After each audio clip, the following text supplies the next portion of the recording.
Happy Mother's Day. Today is Mother's Day, and I really hope you guys are going to be taking the time, take your mom out or make something for her to eat. Make sure you send her a card.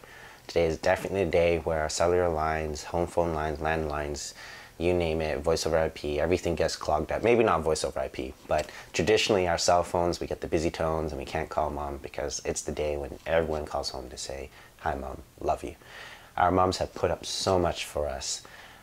During the pregnancy, to when they delivered us, to when we were little monkeys, where we didn't listen to them and got splinters in our hands, and we need a dentist, we need the doctor, we need the comforter, we need the one who reads us our bedtime stories. Moms have always been there for us, and honestly, we should be thanking her more than just one day of the year. And I know I do, so I really encourage that you guys do, because God has given them this incredible strength and wisdom to care for us, and as they grow older, we need to ensure that we reciprocate that love to them, because they just spend so much for us that as we grow older, and we leave home and we don't have much for them every day, just a simple phone call to say, "Mom, I love you."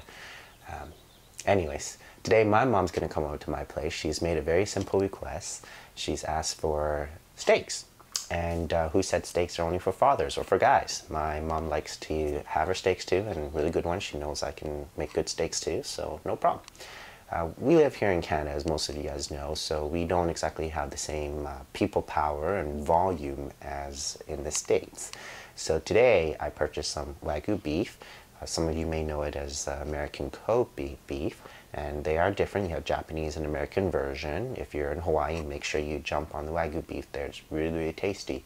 And I'll show you guys how they look like in just a few moments and how I'm going to do it. I'm going to do it by using reverse searing method, and that's because they're decently thick steaks and they have very good marbling. So if I do my traditional style of flash, a very high heat, or to sear first, then to oven bake it a little bit, it's kind of going to be a waste for how good the marbling is, and you'll see why once I show you.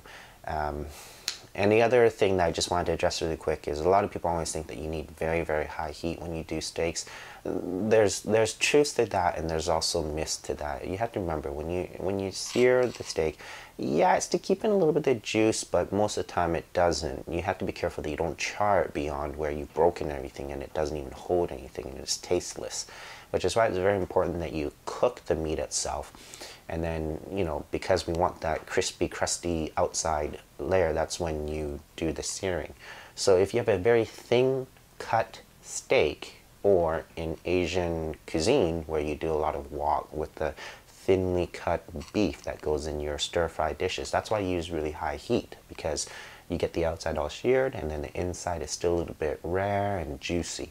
But when you make a steak, where it's very, very thick, if you just think of the concept of doing high heat, your inside, how's the temperature going to get to the inside to cook it? So that's why most people, when they cook a steak, they get the very ugly brown on the outsides and blacks, and then it's just pink and rare and cold on the inside. Which, I mean, sure, if you get your meat from a very reliable, well-known butcher, you can eat it blue rare. I like eating my steaks blue rare sometimes, but for health reasons, probably shouldn't do it too often. Anyways, onward to the meat. Alright, so this in front of us is going to be the sirloin cuts, and this part of the cut is actually supposed to be pretty lean, not too much marbling, but I picked a pack that has a little bit more. Normally, what I like to do is I like to ask for a ribeye, and I'll ask for something that's closer towards the center and with lots of marbling, and those ones are a lot tastier than the sirloin meat. But this is something that my mom used to always prefer, and my grandmother's coming over too, and that's what she likes, so that's why I got this. Oh, and there's our Costco price here in Canada. It's very close to my camera focusing minimum, but I think that's good enough for you guys to see. And when I said prefer, because pretty soon I'm sure my mom will prefer this. This is the Wagyu beef. Again, Costco does sell this in Richmond, and as I mentioned, our volume just isn't the same in the States, so you might be choking at that price. And you see there's quite a bit more marbling inside the meat. I'll obviously show you guys when I take it out of the package.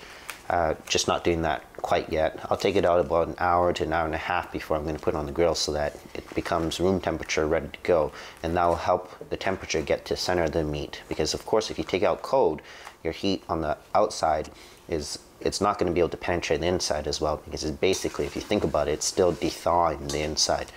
So always take your meat to rest it out on the counter well before you are ready to put it on the grill. Okay folks, so reverse searing is basically indirect heat. So in other words, you're going to have your hot coals here, or your propane, whatever it is you're using, and your meat, you're going to put it away, not directly on top of the heat, but in my case it'll be over here on this side since I'm putting the coals over here. So what you're doing is you're slowly bringing the temperature of the meat up. If you bring it up too fast or directly, what's going to happen is you're going to dry it out. Think of a roast, and how if you can take the time to do 6, 8, 12 hours on a slow temperature, what will happen is it'll be nice and juicy throughout the whole meat. If you do it really fast at like 425 Fahrenheit, it's going to be really dry and only juicy in the middle. So what's going to happen is once you get it up to temperature, you know, grandma's going to want medium. I'm probably going to do medium rare.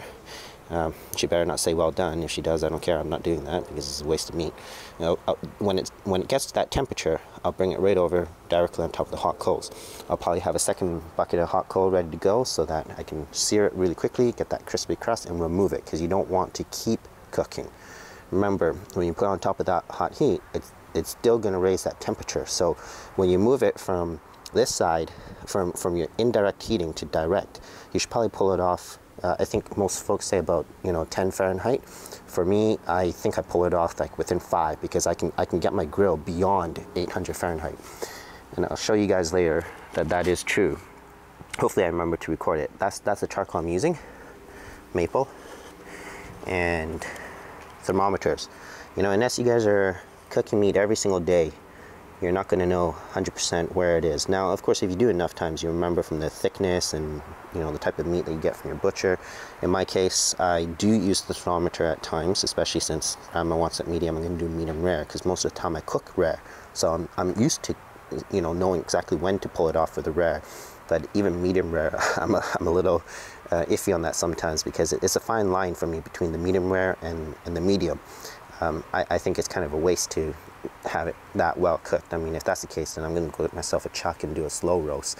So I do believe in thermometers. I don't have my instant read here. It's inside. Janice was using it for baking, and that's what I will use to ensure that I get the right desired temperatures in the meat. Alright guys, so here's the beef out of the package. On the left, these two pieces here are the sirloin, and these three are the Kobe. So you can definitely see the difference. I have not pat it down dry yet, just the other side resting on the paper towel. So some folks will like to salt this ahead of time. When you do that, you realize you're pulling out the moisture. Good meat, you don't have to do that. At most, maybe 20 minutes before you put it on the grill. And even then, you have to pat it down again, because if you zoom in very closely after you salt it, and I haven't, but if you did something like this, you would see lots of little moisture bits on the top. When you do that and you put it in your grill, you're going to end up steaming your meat rather than getting that crispy crust that you want.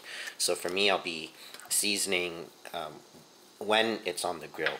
And in my season, I just have some 4 different types of peppers. So you got your white, red, green, black, haze seasoning, a little bit of garlic, a little bit of onion, not too much. And again, I'm going to do that on the grill. So again, this is the sirloin, not patted down yet. And here's the Wagyu beef.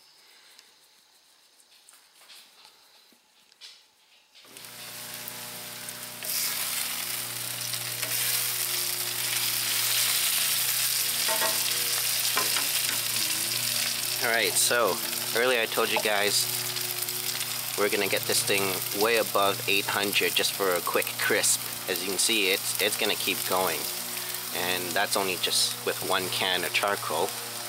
And our indirect heat, that's a little bit hotter than what I want, but that's, again, I'm doing the potatoes first. Later I'll be targeting probably around 225 to do indirect. Now of course I can just move it a little bit further over here, and it'll be 225, and close the lid, we'll be good to go. Alright, so we got it on the grill, and we got our meat probe in. Alright, so that was at 105. I'm just going to season it up a little bit, and that's on the smallest one. Remember what I was talking about, rare and medium rare, and I got grandma who's 90 odd years old, so can understand why she doesn't want to eat it rare. For the meat is 230, and on this side, it's still hot enough, but we'll obviously make it hotter later.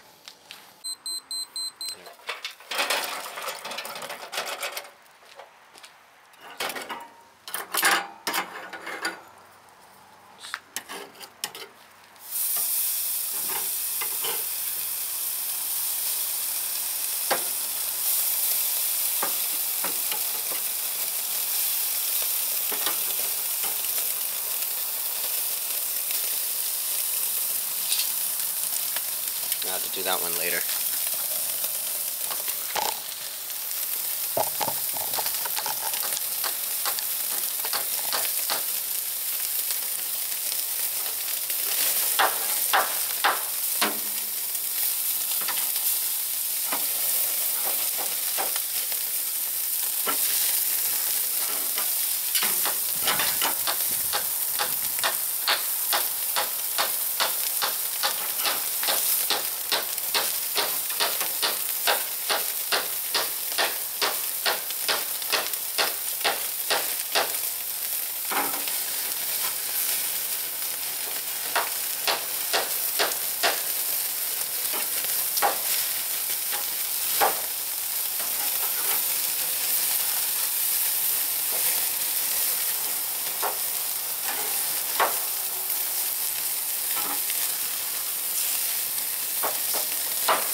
That one's going to be the medium well done one for Grandma.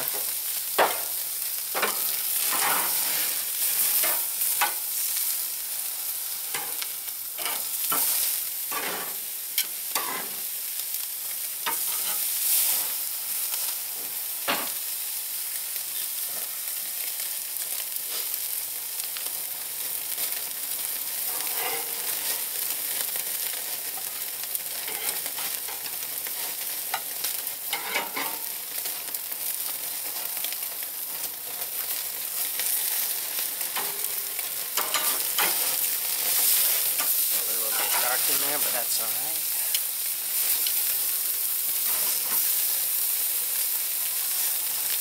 These two are not the Wagyu, these are the sirloin tips.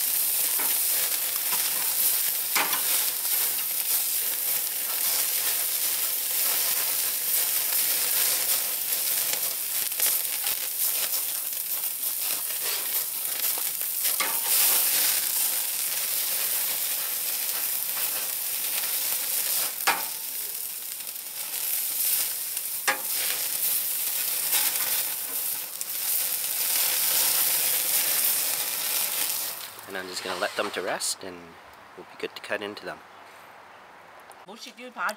So Dad, what do you think of the meat? Good, yeah, good. Yeah, but Mom, it's Mother's Day. How about you? It's good, thank you. Yeah? Mm-hmm. Good. Thank and Grandma wants it more well done. More well done. Yeah, I'm okay. I'm just fine. And it's not heavily seasoned at all, right? Just a little bit. Alright, so this video is a little longer than anticipated, but I do believe I was able to show you from beginning to end with how I make my steaks, especially thicker steaks that require reverse searing. Now again, if you're doing thinner steaks, you don't have to do the method that I just showed you.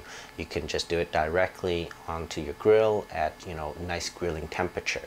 It's very similar to how us, when we're Asian folks, when we're doing the wok and we do very thinly sliced beef, that's when you can use very high temperature, and it doesn't take you much time at all to get it nice and tasty and cooked to the center.